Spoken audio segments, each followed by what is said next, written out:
What's going on, guys? Brandon Harden here. Hope you're having a great day. It's currently edging towards the end of the day. It's around 6 o'clock right now, and I thought I'd pick up the camera and vlog a little bit because today's actually a rest day from the gym, and around this time I'd usually, be getting up, getting ready for the gym, eating a really high carb meal and just like getting pumped up. But actually today, other than editing and getting my steps in for my daily step count, I don't really have a lot to do, so I thought I'd pick up the camera and do more of a topic based video. I haven't done one for a while, and considering I'm not doing a fat lot right now. Now, the topic I actually wanted to talk about in today's video is about why your carbs are substantially lower on non-training days, because I thought it was very fitting considering today is a non-training day for me. I won't be going to the gym. I will be getting steps in and like walking around doing cardio, physically training a body part in the gym. That's not happening today. It's time for my body to rest. So I thought it'd be appropriate to make a video explaining more of the science behind why your carbs are substantially lower, because my carbs on non-training days are probably like 200 grams less, and some of the science on why they are higher on training days and why you do need more carbs when your daily expenditure is substantially higher, which is the obvious reason. So I'm going to dive into a little bit of that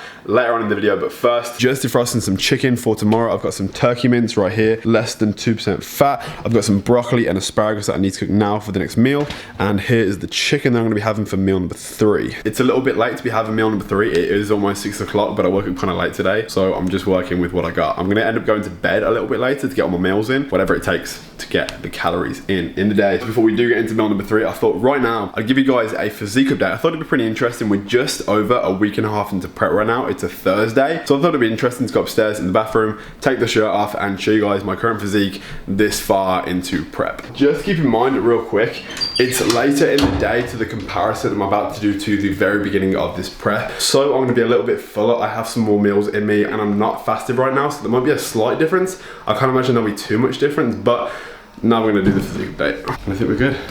Alright, so this is me currently. The time is about 20 past 6 in the day, so this side, the back, and there. If we do a little bicep, this is where we're at. Side chest.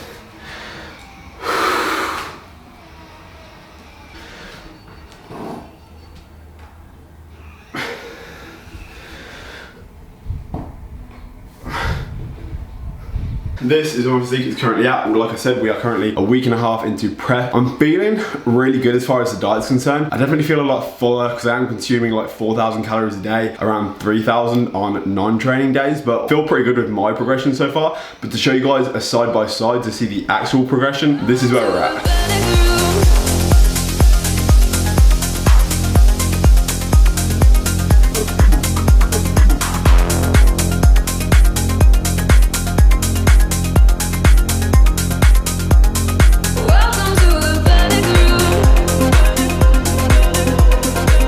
So guys, I hope that was an accurate side-by-side a week and a half into this prep. The diet itself at the moment, I'm not actually finding very well, I'm actually building up a sweat from like 2 minutes of posing, but the diet itself, it's not very taxing. I'm not struggling to eat my meals throughout the day. It's quite easy. I feel full throughout most of the day, which is actually something I'm gonna miss in the coming months, because I'm probably gonna feel pretty starving when it gets to about a month, maybe 5 weeks into the dieting. Just to give you guys some perspective on where I'm currently at mentally going into this show, I'm really happy with what my body currently looks like. I obviously know progression isn't made overnight. I'm not gonna obviously expect to wake up one day, a week and a half into prep, absolutely massive with the 4,000 calories that I'm consuming. I'm happy with where I'm at physically, mentally. I feel strong. I'm just good. Serotonin levels in my mind are very high right now. But with that being said, we're gonna make some food and get on to meal number 3.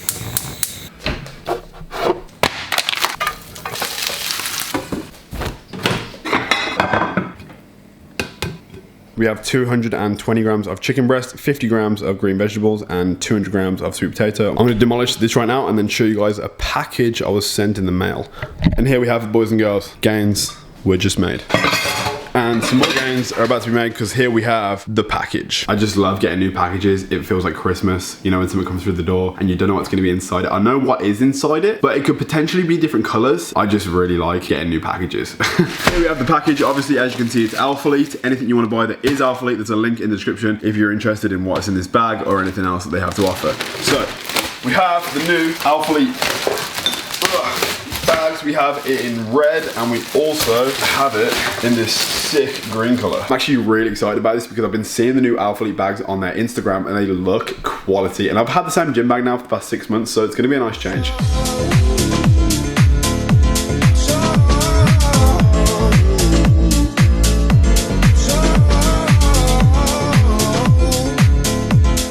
Alright guys, so those are the 2 new gym bags. I thought I'd do some close-ups to show you guys a little bit of the detailing. I've already moved my gym stuff from my old gym bag into the new gym bag. I've got all my gym stuff in here. I've got my chalk, I've got my lifting straps, I've got my belt, my glutamine, BCAAs, and pre-workout. Some water enhancers down there. I've got my knee sleeves, headphones in the side compartment. I've got my 50mm lens for Instagram pictures and stuff. This is my new gym bag. The plan is right now is I think because there's gonna be a few hours left of sunlight, there's a beautiful lake about a 15-minute walk from my dad's house. So I think I'm gonna walk around the lake, get a little bit of a tan, enjoy the sun, and just like chill out on my rest day. I've been so busy the past few weeks, and Mo has obviously gone home now. Obviously you saw him at my place. Right now we're gonna take George with us to the lake and just chill. Yeah, we've been fucking around, but if I couldn't handle this crowd, how would you make good and know where to my face? So in the back of my mind, I pray we're taking our time. It's worth every minute of mine in this space. So stay up.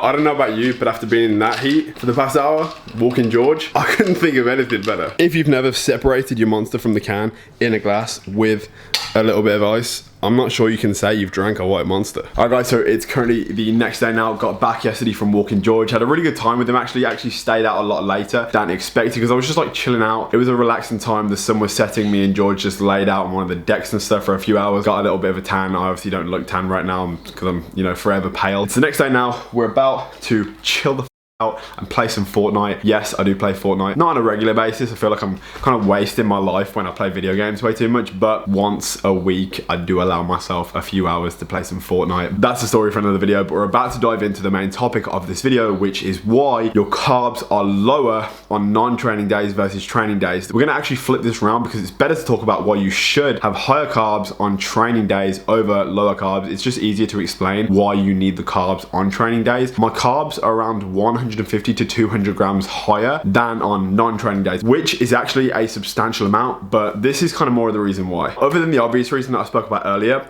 your daily expenditure when you do go to the gym and you're more active obviously is higher. You're burning more calories throughout the day, so obviously you want to replenish those calories that you are burning when you are more active. The next reason why you want more carbs on a training day is it's more so like how many carbs you want before and after training. It has a lot to do with insulin sensitivity and obviously replenishing glycogen levels when you're done working out, because your glycogen lasts about an hour and a half while you're working out, which is why some people prefer to do cardio after the main part of their workout, because your glycogen stores are actually being utilized when you do cardio, but you more so need those stores for when you want to work out. Now personally on non-training days, I prefer to have like the majority of my carbohydrates in the morning, mainly for a mental boost and just to have enough energy in the morning. I like to have my carbs in the morning anyway. I don't really feel like I need them on the nighttime, especially if I'm not training. It's all kind of mental in my head. I feel like I need the carbs to like get started in the day. That's why I'll still have like a big bowl of oats. I'll still have 250 grams of sweet potato, 250 grams of rice with the main 2 to 3 meals of my day. Now naturally the way my day kind of plans out is I'm really busy in the morning, and then on non-training days I kind of like chill out on the nighttime. I play some Fortnite, I edit some YouTube videos, and this is when I don't really need carbs. As well, having your carbs in the morning,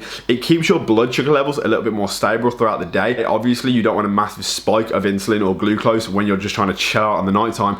Your metabolism is slowing down naturally anyway, but it doesn't really matter too much considering I am so active in the day anyway, so it's not really going to affect me burning calories too much considering I'm doing so much activity in the morning, i.e. with my step count getting about 5,000 to 6,000 steps done already in the morning. And to touch on serotonin, if you do have a good amount of serotonin in your system before bed, it does actually increase or like help for like a better sleep. You will get into a deeper sleep because you're like in more of a relaxed state. There is a lot to say about nutrient timing. Obviously, you know, you go to the gym before and after, you are going to need a good source of carbs before and after to give you enough energy to work out, and then obviously replenish those glycogen levels when you are finished working out. But the main reason and the most obvious reason is when you aren't working out that specific day, your carbs just don't need to be as high as they would on a training day. So why not lower your carbs a little bit, speed up the fat burning process on a cut. And it's almost like it implements a little bit of carb cycling, not really too much though, because carb cycling you would have like, you know, like 4 low days and like a couple high days. That's later on in the diet. We're not getting into carb cycling yet, because carb cycling is actually more effective when your body fat is substantially lower, around like 6 weeks out from a show. But right now we are almost 10 weeks out from the show, so it's not really going to do too much for me. But that's just some basics. I just wanted to touch on it really quickly. I do want to do a few of these videos like throughout the prep, just to touch on like really basically why I'm doing certain things, so you guys know why I'm making the decisions that I'm making, as well as why my coach is making certain decisions for me, because obviously we're a team. I am going to be explaining these in more of a bro science approach, because obviously I'm not a textbook. I'm not Jeff Nippard. I didn't go to university for this stuff. I don't have a degree in anatomy and physiology, but I'm going to give you the information that I do have. You can take it or leave it. You can do with it what you will. Hopefully you can learn something from these videos. But with that being said, guys, I'm going to probably end this video here. I'm going to play some Fortnite. The next video coming is actually going to be a chest workout with Sam, because later on today we're hitting a chest workout. He's picking me up in literally the next hour's time, but I had to end this video first because I completely kind of blew my mind yesterday because I spent so much time chilling out at the lake with my dog. That being said, guys, I'm going to end this video here. If you enjoyed the video, guys, please smash the like button. If you haven't already, join the series. Thank you, Matty Kensky, for dropping a hashtag Hardbody on my recent Instagram picture. If you haven't already, please subscribe, and I'll see you guys in the next video. Peace.